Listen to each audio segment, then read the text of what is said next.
ঢাকায় সচিবালয়ে আগুন লাগার পরে আজ বরিশালে শিক্ষা প্রকৌশল অধিদপ্তরের ২ ট্রাক পুরাতন নথি বরিশালে পাওয়া গেছে একটি প্রত্যন্ত অঞ্চলে।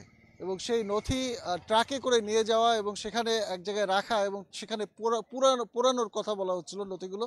এই কথায় স্থানীয় মানুষের সন্দেহ হয় এবং তারা ট্রাক দুটো আটক করে এবং পরে পুলিশে খবর দেয়। এটি ঘটেছে বরিশালের বরিশাল সদর উপজেলার নগরীর বাইরে। এটি এখানকার নাম হচ্ছে কাগাসুরা বাজার সংলগ্ন স্থানে এই ঘটনা ঘটে এবং এখানে স্থানীয় জনতা যারা তারা এই ট্রাক দুটি আটক করে এবং ২ ট্রাক পুরাতন নথি সেগুলো আবার ফিরিয়ে নিয়ে যেতে বাধ্য হয় শিক্ষা প্রকৌশল অধিদপ্তর। স্থানীয় জনতার সাথে আমাদের কথা হয়েছে। আমরা দুটি ট্রাক দেখেছি, সেই ট্রাকগুলোতে পুরাতন কাগজপত্র ছিল, নথিপত্র ছিল এবং সেখানে আমরা বিভিন্ন ধরনের টেন্ডারের কাগজপত্র সহ নানান কাগজপত্র দেখেছি। যারা ট্রাক দুটি আটক করেছে আমরা প্রত্যক্ষদর্শী, আপনারা আটক করেছিলেন, আপনাদের সাথে একটু কথা বলি। আমরা একটু তাদের সাথে কথা বলার চেষ্টা করি যে তারা প্রথমে কি দেখেছিলেন এবং কি দেখার পর আপনারা কি জন্য ট্রাক দুটি আটক করলেন, কেন? দুইটা আমার মোহাম্মদ মিজানুর রহমান, কাকাসুরা, 2টা ট্রাক ভর্তি পুরনো কাগজপত্র দেখি। দেখার পরে তারা উত্তর দিক যাচ্ছে, তো যাওয়ার পর আমার স্থানীয় যুবক ভাইরা সন্দেহজনক ঢাকা যে সচিবালয় দুর্ঘটনার পরে মানুষ এখন একটু সচেতন হয়েছে, কেননা এই কাগজপত্র কিনা সেই কাগজপত্র হইতে পারে, এই সন্দেহজনকে ওই ট্রাক ধরছে।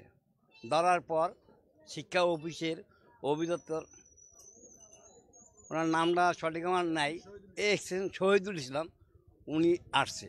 আমরা পুলিশকে অবগত করছি, পুলিশও আসছে। অবগত করার পরে শহীদুল সাহেব আসছে এবং তার সাথে সহকারী 2জন আসছে। তখন আমি, আমাদের চেয়ারম্যান, এক্স চেয়ারম্যান জিয়াউল ইসলাম সাবু ছিল। তখন আমরা বলছি যে আপনি পুরাইবেন, অফিসের একটা নিয়মতান্ত্রিক আছে, সেই কাগজপত্রগুলো আপনি দেখান, যেন ডকুমেন্টস আছে। উনি ডকুমেন্টস দেখাইতে অপারক। উনি বলছে আমি সম্পূর্ণ, আমি ওই ইয়ার মালিক, অফিসের প্রধান, যেহেতু আমার লাগে না। আমি এই কথাটা আসলে সত্য না, তো আপনি দেখান। এর মধ্যে আমরা গণ্যমান্য নিয়ে আমরা বলছি, অনেক সাংবাদিক বাইরে আসছে, তারাও আমাদের কাছ থেকে জানছে, প্রশাসন ছিল। তারপর আমাদের এইখানে প্রশাসক আনিসুর রহমান আসছিল, উনি ডিসি সাহেবের কাছে ফোন করছে। ডিসি সাহেব কী সিদ্ধান্ত দিচ্ছে, সিদ্ধান্ত দেওয়ার পর আমাদের গণ্যমান্য এখানে যারা উপস্থিত ছিল তারা বলছে যে এক্সচেঞ্জ সাহেবের যেন আপনি লিখিত পরিচয় একটা। আপনারা কিসের ভিত্তিতে আটকালেন, এটা কারণটা কি? সন্দেহজনক। সন্দেহটা কেন?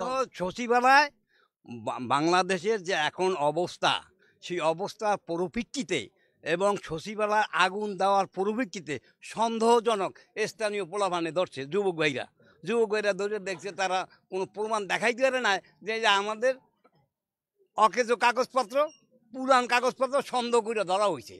ধন্যবাদ আপনাকে। আমি এই যে ট্রাক দুটিকে নিয়ে যাওয়া হচ্ছিল সেই ট্রাকের চালক যে, তার সাথে আমরা কথা বলেছি। ট্রাকের চালক আমাদেরকে জানিয়েছেন, 2জন চালকের একজনের সাথে কথা হয়েছে, তিনি জানিয়েছেন অপর ট্রাক চালক তাকে ভাড়া করেছিল এবং সে তাকে ওই ট্রাকের কাগজপত্র লোড করতে বলে বরিশাল শিক্ষা প্রকৌশল অধিদপ্তর থেকে, সেখান থেকে এইখানে নিয়ে আসা হয়েছে বরিশাল নগরীর একটু পাশেই। এটি হচ্ছে সদর উপজেলার কাগাসুরা এলাকায়। এই এলাকার সদর উপজেলার এই ইউনিয়নের সাবেক চেয়ারম্যান, এটি চরবাড়িয়া ইউনিয়ন, সেখানকার সাবেক চেয়ারম্যান, তিনিও খবর পেয়ে ঘটনাস্থলে এসেছিলেন।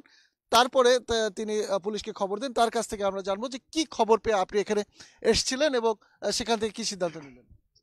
আসলে আমি মাগরিবের আগে এলাকার ছেলেপান খবর দিয়েছে যে ভাই এখানে 2টা ট্রাক আটক হয়েছে, যেটা কিছু সরকারি কাগজ দেখা যাচ্ছে।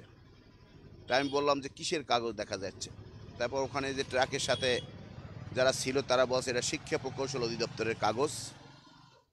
তখন তারা উত্তেজনা হয়ে গেল, এখানে তারা জড়ো হয়ে গেল, অনেক লোক জড়ো হওয়ার পরে আমি তাদেরকে নিবৃত্ত করলাম যে আমি আসতেছি, তোমরা থাকো। এবং ইতিমধ্যে আমি আসার পূর্বে আমি কাউনিয়া থানার ওসি সাহেবকে ফোন করেছি এবং মিডিয়ায় সাংবাদিকদেরকে ফোন করেছি, প্রেস ক্লাবের সভাপতি।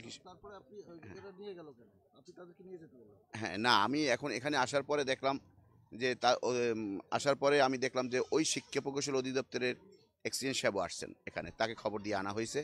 যে আসার পরে তাকে জিজ্ঞাসা করলাম যে এই কাগজগুলো এখানে আসলো কেন, এই কাগজগুলো পুরানের যায়। তাই সে বলছে যে এই কাগজগুলো পুরানের জায়গা ছিল, পুরান পরে আমাদের এই রাস্তারই মাথায় ময়লা খোলা একটা জায়গা আছে যেখানে পুরানো ময়লার জিনিসপত্র রাখা হয় এবং পুরানো হয়, কিন্তু ওখানে পুরানো না পেরে এই অঞ্চলেরই একটা ছেলে আবার ওই প্রকৌশল অধিদপ্তরে কাজ করে, তার বাড়ি এই অঞ্চলে।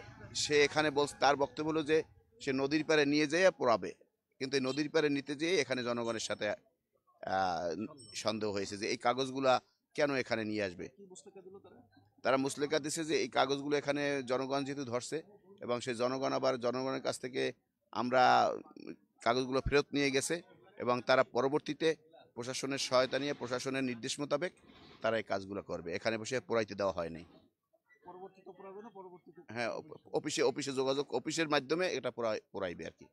ধন্যবাদ। আপনাকে শুনছিলেন যে কাগজগুলো তারা যেখানে পোড়ানোর কথা ছিল বা কি ছিল আসলে পুরাটাই রহস্যজনক। আমরা নির্বাহী প্রকৌশলী যিনি তারা তার কাছে মুসলেকা দিয়েছে এবং বলেছে যে এই পুরানোর যে পরবর্তী প্রক্রিয়া যেটি যথাযথ সেটি পূরণ করার পরে পরবর্তী পদক্ষেপ নেওয়া হবে। তো এই ছিল বরিশালে শিক্ষা প্রকৌশল অধিদপ্তরের পুরাতন নথি জব্দ বা জনতার হাতে আটকের বিষয়কে ঘিরে উত্তেজনাকর অবস্থার পরিস্থিতি।